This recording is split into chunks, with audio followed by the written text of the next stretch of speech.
Bismillahirrahmanirrahim. Kalimat ke-48. Al-Wadud. Allah zat yang maha mencintai. Allah adalah zat yang banyak cintanya.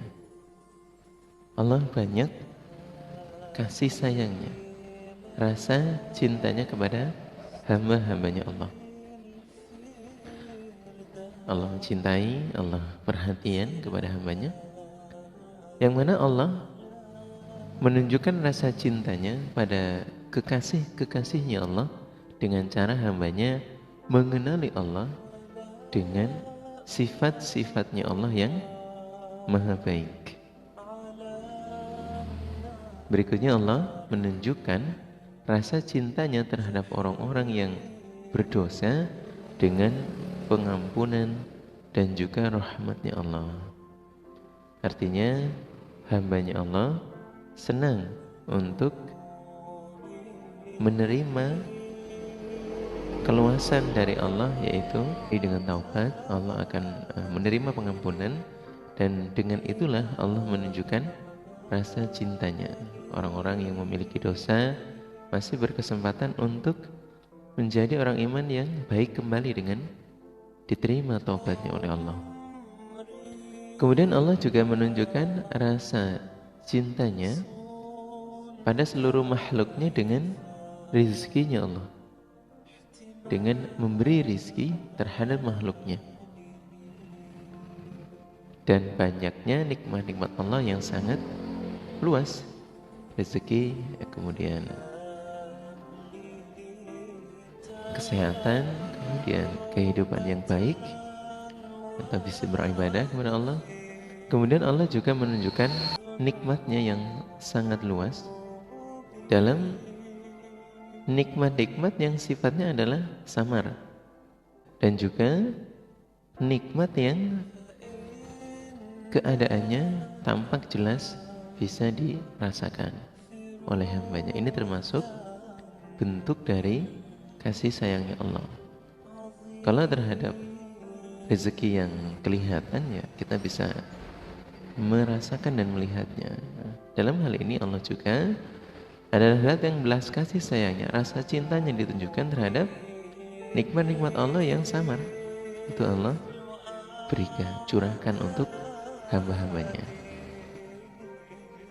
Berikutnya bahwa Allah adalah zat yang mana nabi-nabinya Allah itu mencintai terhadapnya.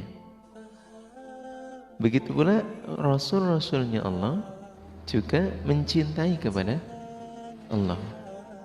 Dan begitu pula orang-orang iman yang mencintai terhadap Allah. Tidak ada sesuatu yang lebih pol rasa cintanya, tidak ada sesuatu yang lebih dicintai oleh orang-orang iman, kemudian para nabi, para rasul, selain daripada rasa cinta hanya kepada Allah Subhanahu wa ta'ala.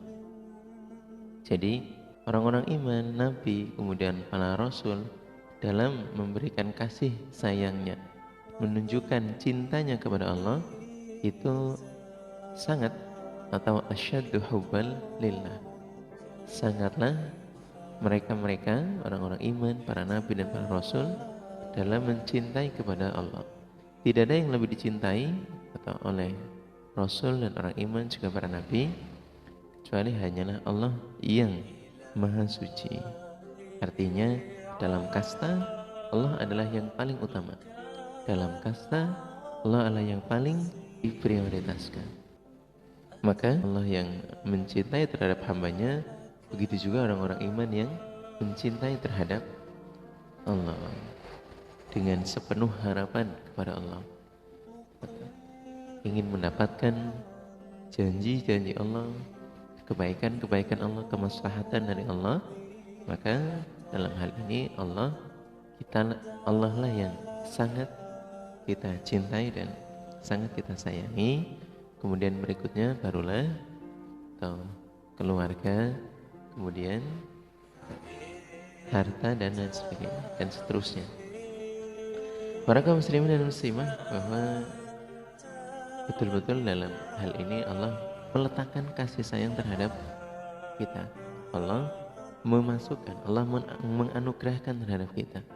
Karena bagi orang-orang yang tidak diberi oleh Allah rasa sayang dan rasa cinta, ya toh, bahkan terhadap putra putrinya, ya toh, ketika seorang hamba tidak diberi anugerah kasih sayang yang besar, ya mereka tidak memilikinya, tidak bisa menunjukkan rasa sayang itu, cuek-cuek saja. Apalagi ini terhadap urusan Allah, urusan sabilillah, di mana rasa cinta kita kepada Allah diiringi dengan kefahaman terhadap ibadah. Contoh halnya adalah Nabi Ibrahim alaihissalam, yang dalam praktek cintanya kepada Allah bisa pol sampai disebut Khalilullah. Nah, beliau pernah berkurban 1000 kuda, kemudian sapi dan kambing. Dalam hal itu beliau berpesan atau menceritakan bahwa, ya Allah, semua adalah milik Engkau. Seandainya Engkau meminta keturunanku untuk dikorbankan pun, saya akan berikan. Sampai akhirnya betul-betul Allah ingatkan nazarnya ketika beliau telah memiliki keturunan Nabi Ismail. Nah, kemudian beliau diperintah untuk menyembelih kepadanya. Apa yang beliau lakukan? Karena rasa cintanya kepada Allah, beliau laksanakan, atau meskipun Allah kemudian mengganti Nabi Ismail dengan domba. Namun sampai dengan akhir beliau melaksanakan penyembelihan, itu adalah bentuk dari asyaddu hubban lillah, sangatnya beliau cinta kepada Allah dan melaksanakan nazar melebihi dari urusan keluarganya. Adalah ke-49 kalimat Al-Majidu. Al-Majidu ialah zat yang maha agung. Allah zat yang maha agung. Ialah Allah zat yang pol kemuliaannya dalam pemberiannya. Tidak ada yang menyamai kedermawanannya Allah. Kemudian Allah adalah zat yang sangat dermawan, di mana tidak ada sesuatu yang lebih dermawan melebihi di atasnya Allah, yang mulia zatnya, kemudian yang baik perbuatannya, yang agung sifatnya, besar kekuasaannya, dan zat yang mencegah sesuatu yang tidak bisa dicapai. Bahwa Allah lah zat yang sangat besar pemberiannya. Kemudian bahwa tidak ada yang mampu untuk melebihi kedermawannya Allah atau menyamai. Allah juga zat yang baik perbuatannya.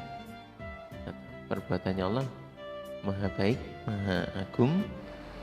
Kemudian Allah agung di dalam sifat-sifatnya dan maha besar dalam kekuasaannya.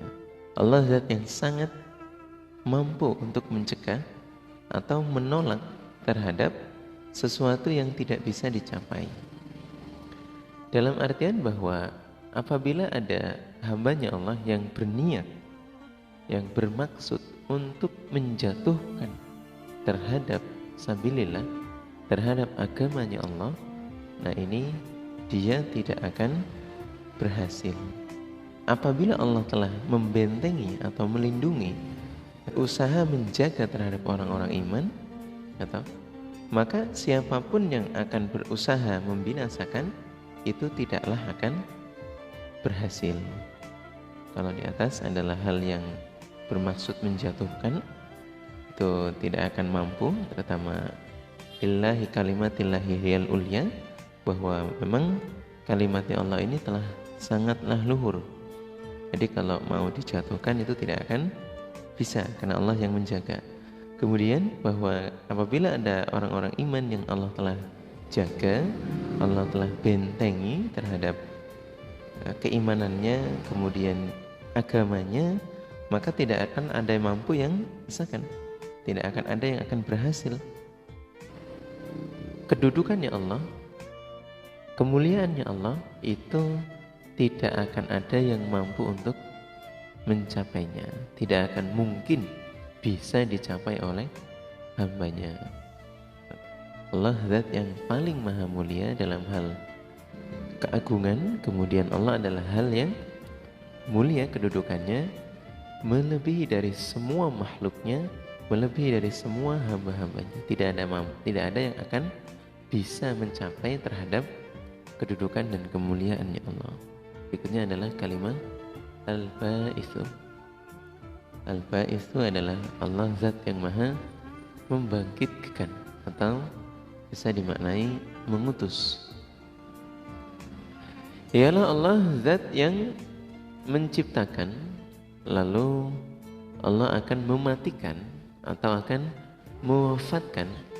Kemudian Allah akan membangkitkan kembali dari kuburannya mereka.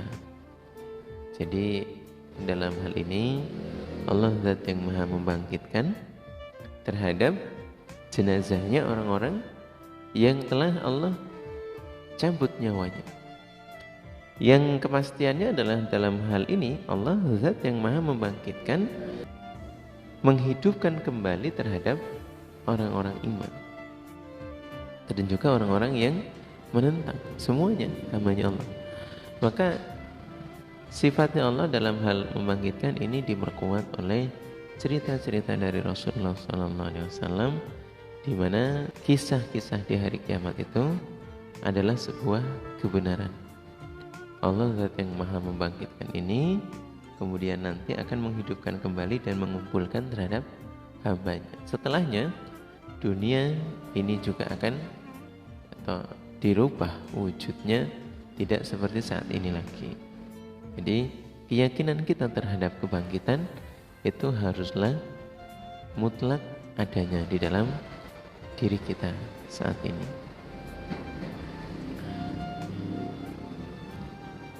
Berikutnya adalah Allah zat yang mengutus utusannya dengan tujuan memberi kabar gembira dan kabar penakut, dengan tujuan supaya hambanya Allah mau beribadah kepada Allah dan mengajak pada keimanan kepada Allah yang maha suci dengan keesaannya Allah. Konsekuensinya adalah pengertiannya yang hidup ini harus siap atau untuk mengalami atau menjalani terhadap kematian. Lalu setelahnya wafat, kita akan dibangkitkan kembali dan dibalas amalannya. Amanah yang harus kita laksanakan ini ya sudah menjadi sebuah konsekuensi yang harus kita jalani. Kemudian apa yang akan kita bawa besok di hari akhirat atau ketika dibangkitkan kembali ialah amaliyah kita selama hidup di dunia, atau kita akan menghadapi kepada Allah dengan membawa amalan kita selama hidup di dunia. Secara usia bahwa manusia itu lahir dari nol usianya, kemudian Nabi berpesan bahwa usianya hambanya Allah itu tidaklah seperti umat-umat di zaman dahulu yang bisa sampai ratusan tahun. Saat ini beliau berpesan bahwa hanya 60 sampai 70 tahun saja. Maka ketika telah menjalani masa-masa kematian, kemudian kita menunggu di alam kubur, nantinya di hari kebangkitan kita akan diurus dan bertemu kembali di hadapan Allah dan mempertanggungjawabkan apa yang telah kita jalani selama hidup di dunia. Para kaum muslimin dan muslimah, kemudian bahwa Allah mengutus terhadap utusan ini betul-betul untuk mengingatkan kepada kita atau hambanya Allah yang telah hidup semasa hidup di dunia ini diberikan utusan, diberikan pengingat atau dalam hal apa? Yaitu dalam penjelasan dalam surah Yasin, bahwa sejatinya pada saat di alam arwah manusia itu sudah dijanji, sudah diberikan amanah untuk bisa beribadah kepada Allah.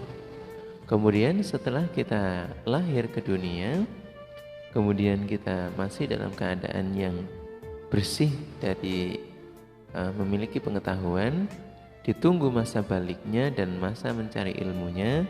Nah, setelah mengetahui ilmu, di sanalah kita akan diingatkan kembali oleh para alim ulama, para rasul-rasul tentunya di zaman dahulu, untuk mengetahui dan mengingat bahwa kita telah diberikan amanah, telah diberikan beban untuk melaksanakan ibadah kepada Allah selama hidup di dunia, yang mungkin kita selama di alam kandungan, kemudian di masa belum baliknya kita lupa, kita tidak teringatkan terhadap janji itu. Maka ketika telah hidup dan mempelajari ilmu, kita harus kembali sadar bahwa sejatinya rasul-rasul, para alim ulama dan kita bila itu mengingatkan kita untuk kembali beribadah kepada Allah sesuai dengan kodratnya manusia hidup di dunia. Setelahnya hidup akan dikembalikan menuju alam akhirat dengan membawa amalan. Hendaklah kita bersiap-siap.